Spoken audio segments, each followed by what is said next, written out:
इसको समझते हैं। नहीं तो नेताओं को अपनी सभा कराने के लिए क्या क्या नहीं करते। कोई गीतकार आएगा, कोई नाचने वाला आएगा, तब सभा को रोके रहेगा, तब नेताजी अपनी बात कहेंगे। वो दौर चला गया। उसको ये समझ नहीं आ रही कि यहां जो 100 करोड़ हमारे 140 करोड़ हिंदुस्तानी है, गरीबी है, फलाना है, धमाका है, उसको बेचने के लिए है क्या? जंगी जहाज पूरी दुनिया के अंदर एक कॉन्फ्लिक्ट इनडायरेक्टली पैदा करता है। वो चला जाएगा। इससे झूठ का नए नए कीर्तिमान स्थापित करता है। जितना शब्दों के साथ हमने खिलवाड़ किया है दुनिया में किसी ने नहीं किया। और अब तो ये हालत हो गई है कि कोई मन से सच बोलने लगे तो कुछ फर्क खड़े हो जाएंगे कि देखो ये भड़का रहा है। झूठ इतनी गहराई तक चला गया है कि सच बोलने वालों को तकलीफ हो रही है कि वो कैसे अपनी बात पहुंचाएं। इसलिए कई सारी बातें कही गई। मेरी आपसे एक ही निवेदन है, आप ब्राह्मण हैं, ठाकुर हैं, बनिया हैं, अगड़ा हैं, बिछड़ा हैं, आप बिजनेसमैन हैं, आप जो भी हैं, इस सभा में मुझे से साधारण आदमी को यहाँ के आयोजकों ने बुलाया और आप इतनी बड़ी संख्या में यहाँ बैठे रहे, तो इसलिए नहीं आए हैं आप कि मेरी बातचीत सुनने से किसी को टिकट कोई पद मिल जाएगा। मेरी बात सुनने के बाद जो मिलता होगा वो भी कट जाएगा। आप सच जानना चाहते हैं, इसलिए शांति से बैठे हैं।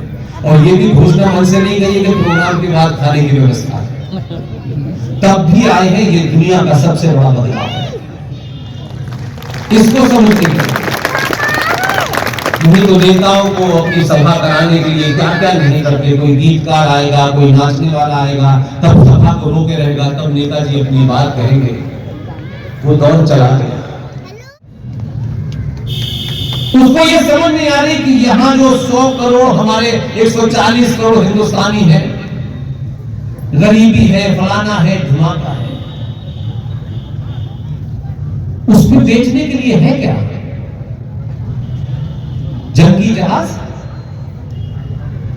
पूरी दुनिया के अंदर एक कॉन्फ्लिक्ट इनडायरेक्टली पैदा करता है और वेपन बेच देता है। भारत वेपन नहीं खरीद रहा उसके। हमने 14 में ऐसा वेपन लाए कि उसके बाद जरूरत ही नहीं है। इसलिए उसको उसके तरीके से समझिए, अपना ज्ञान मत दीजिए। 5 लोगों का अपना परिवार है, उसे शांति से चलाइए और अपनी मर्जी का कभी कभी पत्नी खाना बनाते तो उसका धन्यवाद करिए। इसलिए मैं आपसे सिर्फ ये कहने आया हूं कि जो वंदे मातरम था जिसके लिए मैंने खड़ा किया आप लोगों को, ये सिर्फ मेरे पास ही है ऐसा नहीं है मेरे भाई। आप सबको भी ये कर सकते थे। इसके लिए एमपी बनना, कोई मंत्री का पद लेना जरूरी नहीं है। मैं फिर कह रहा हूं, यहां से जो मैं बोल सकता हूं वहां पे नहीं बोल पाऊंगा। मैं जीते जी अपनी आजादी को क्यों खोऊं भाई? खाना तो आज भी खाता हूं मैं, मकान किराए पे रहता है तो उससे क्या फर्क पड़ने वाला है? इसलिए यहां रहकर के सच बोलोगे तो जरूरी नहीं है कि राजा के इर्द गिर्द बहुत महान ज्ञानी लोग हों। है कुछ ज्ञानी जो रोज एक पर्ची पकड़ा देते हैं। उस राजा को ऐसे एजेंडे की चीजें मार्केट में रख दीजिए बिना मिले। राजा को अगर यहां पे लगी हुई है तो वो आपके एजेंडे को उठा लेगा। हम चाहते हैं कोई एजेंडा उठाए, भले ही उस पर अपनी मार्केट लगा दे, हमें इस पर भी कोई दोष नहीं है। 15 अगस्त 1947 को जब देश के चोरी से, झूठ से, वोट की चोरी से देश के पहले कांग्रेस पार्टी के अध्यक्ष बने, ये आजकल चल रहा है वोट चोरी, वोट चोरी, वोट चोरी। इसको बताया नहीं कि तुम्हारे खानदान में पंडित जवाहरलाल नेहरू, तो उनके नाम के आगे पंडित कब लगा मुझे पता नहीं, कौन से गोत्र के पंडित है ये भी मुझे पता, लेकिन मेरा ये विवाद नहीं है। वो पंडित 4 बार लगाने से पंडित ये भी लगा रहे नाम के आगे तो उसका पागलपन तो नहीं दूर हो जाता। मेरा इतना ही कहना है कि जरा किताब पढ़िए। ऐसे लोग थे उस दौर में भी कि जो बात अपनी ईमानदारी से कह के चले गए, लेकिन हमने ऐसे लोगों को ना पढ़ा ना उनकी चर्चा की। इसलिए मैंने शुरू में कहा कि अगर समाज 2 रुपए किलो चावल बिकना सीख जाता है तो फिर उन्हें योद्धाओं की पहचान नहीं होती, फिर वे कायरों और दलालों को ही अपना हीरो मानने लगते हैं। आचार्य जेबी कृपलानी को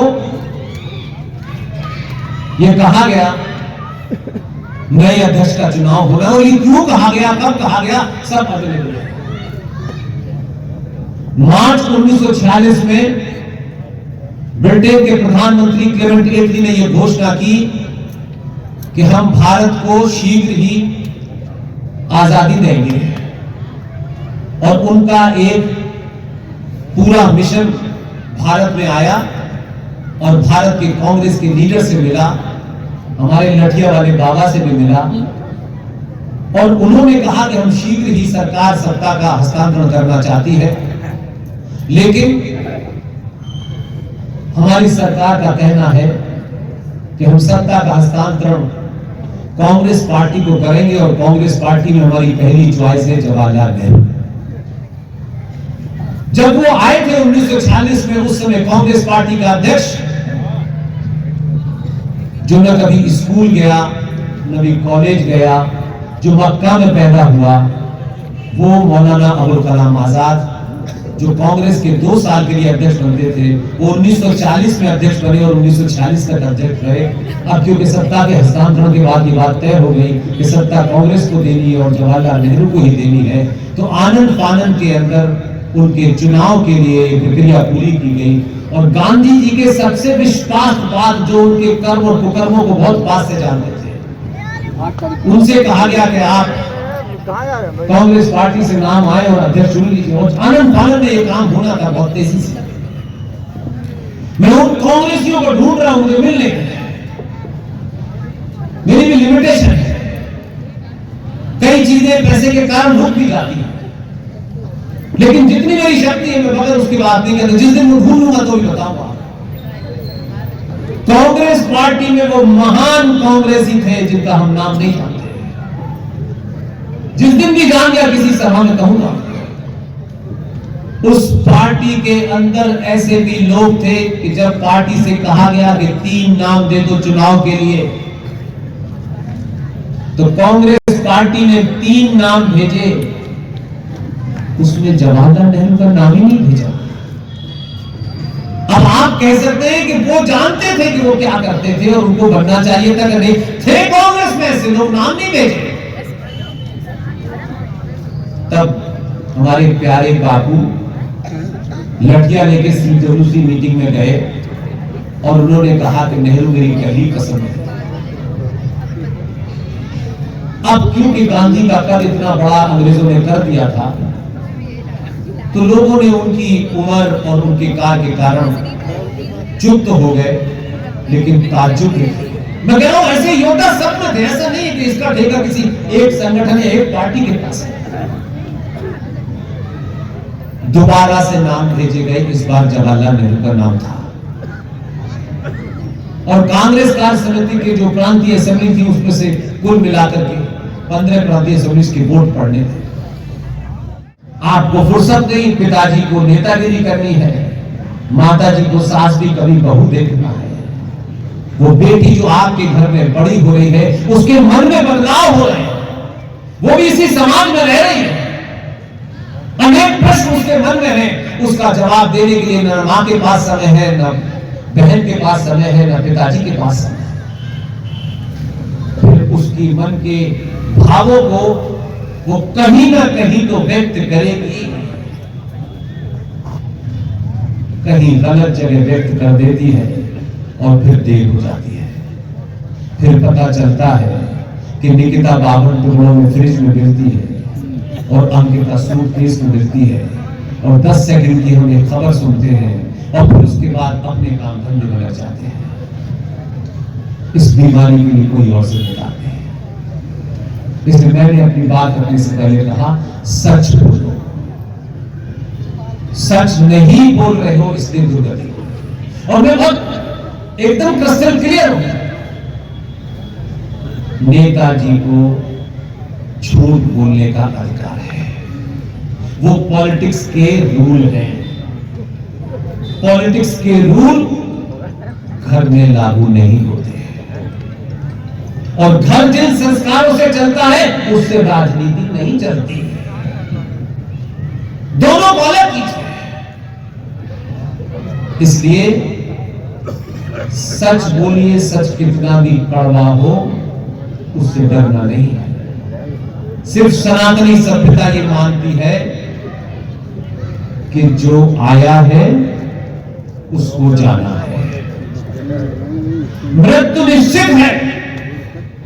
कोई दुनिया की ताकत 1 मिनट पहले और 1 मिनट बाद आपको नहीं मारेगी।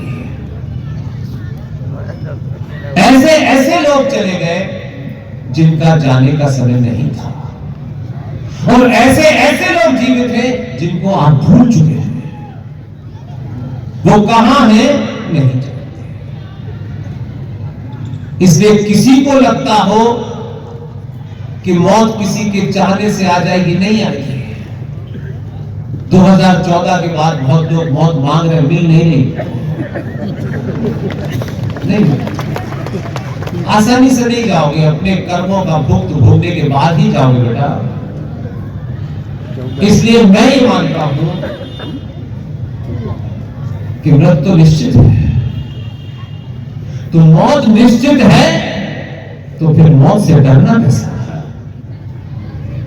कब आएगी, कैसे आएगी, ये ना मुझे पता है ना आपको पता है। तो जब तक जिंदा हो तो जिंदा होने का सबब दो और मर मर के जीने से अच्छा है कि आज ही मर जाओ। कुछ नहीं होने वाला। आप तो कानपुर के लोग हैं, पास में ही लखनऊ है। बड़े बड़े लोगों का बायोडेटा की किताब बन गई। इतना बायोडेटा लेकर बैठे थे कई सालों से, बायोडेटा काम नहीं आ रहा। और मैं आपको लिविंग एग्जाम्पल इसलिए देता हूं ताकि आपके अंदर ये भाव पैदा हो जाए।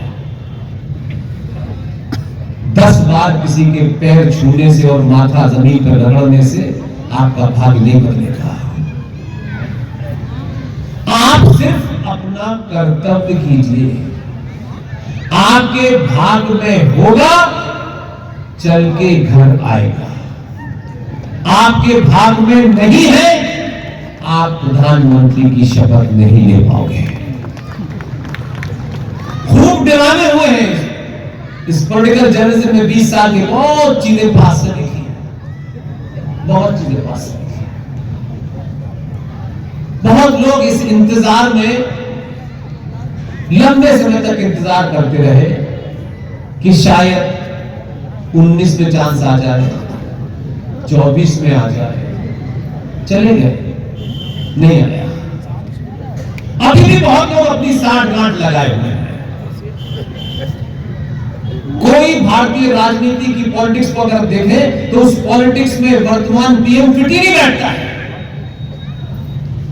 पहले संगठन, फिर संगठन में जाति कौन सी, फिर हमारा आदमी कौन सा, कई सारी चीजें तय होती है हमारे यहां और वही चीजें समाज में हैं। उसके अलावा समाज बदला नहीं।